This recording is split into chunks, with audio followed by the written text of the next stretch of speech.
A ceremony devoted to the memory of Liberian leaders and government officials murdered decades ago marked what President Joseph Boakai says is an unprecedented national reconciliation campaign. Liberia has borne the wounds of history. These wrongs have left scars, but they have also left us with responsibility. Boakai's apology came on Saturday at an event in the capital, Monrovia, where he pledged to make July 5th an annual day of remembrance. The effort comes more than 2 decades after the end of bloody civil wars that left some 200,000 dead and saw widespread massacres, rapes, and the use of child soldiers.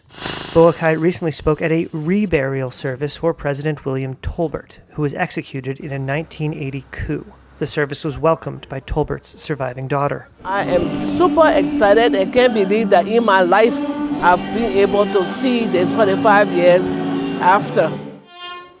Tolbert's reburial is part of an effort to identify his remains and those of others killed by those who seized power. The violent putsch also saw the public executions of 13 members of Tolbert's cabinet on a beach in Monrovia. They were just dumped. They were killed, brutally killed, and dumped. Let us allow our collective memory to serve not as a point of division, but as a force of unity. Boakai's reconciliation effort doesn't just involve memorializing Tolbert, but former President Samuel Doe, who overthrew Tolbert and was himself killed a decade later by fighters loyal to a warlord named Prince Johnson. Johnson, who died last year, went on to become a senator and political kingmaker, highlighting what critics describe as entrenched impunity nationwide.